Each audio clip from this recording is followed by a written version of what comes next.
Rais William Ruto amesema mpaka wa Kenya na Somalia utafunguliwa mwezi Aprili mwaka huu kufuatia kuimarishwa kwa usalama katika eneo la kaskazini mashariki.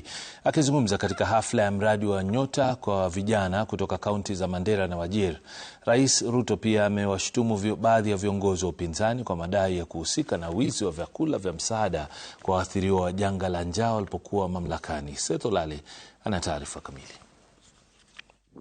Kufunguliwa kwa mpaka wa Kenya na Somalia mwezi Aprili mwaka huu baada ya miaka 15 itakuwa ni afueni kwa wakazi na wafanyi biashara kutoka kaunti za Mandera, Wajir na Garissa. Rais Ruto akisema usalama utaimarishwa mpakani mwa Kenya na Somalia ili kudhibiti tishio la mashambulizi kutoka kwa kundi la kigaidi la Al-Shabaab. Na nikuja hapa April, nataka kuja kufungua hiyo border post. Wakazi wakitakiwa kutoa habari kwa vyombo vya usalama katika eneo la kaskazini mashariki. Mpaka wa Kenya na Somalia ulifungwa mwezi Oktoba mwaka 2021 kufuatia tishio la usalama kutoka kundi la Al-Shabaab. Juhudi za kufungua mpaka huu mwaka 2022 zikigonga mwamba licha maelewano kati aliyekuwa Rais Uhuru Kenyatta na Hassan Sheikh Mohamud wa Somalia. We want to have the priority list coming from Northern Kenya so that we can do two things. We can secure the food security of Northern Kenya, and Northern Kenya can also contribute to the food security of our nation.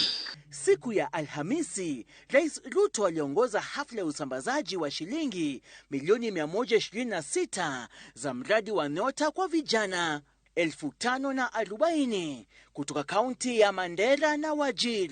Rais alishutumu baadhi ya viongozi wa upinzani kwa madai ya kuhusika na wizi wa vyakula vya msaada kwa waathiriwa wa janga la njaa walipokuwa mamlakani. Nilisikia watu wengine hapo, wengine nimewafukuza kazi kwa sababu ya kuzembea na kwa sababu ya incompetence. Wengine wamefukuzwa kwa sababu waliiba pesa ya relief. Wengine walifukuzwa kwa sababu ya kuiba mahindi ya watu ambao wako na njaa. Wengine walifukuzwa kwa mambo yao ya ufisadi. Ati sasa wameenda kusanyana pale ati wanajaribu kunipatia lecture.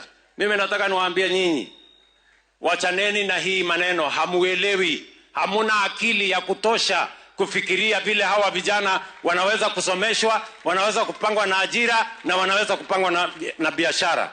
Kwa hivyo wale ambao wako huko Nairobi kwa mahoteli, kwa ma press conference huko Lavington na sehemu zingine za Nairobi, wawache kuongea mambo ya Northern Kenya wakiwa Nairobi. Watembee hapa Mandera, watembee Wajir, watembee Garissa na Isiolo, waongee wakiwa ground ndio wajue hii Northern Kenya iko namna gani.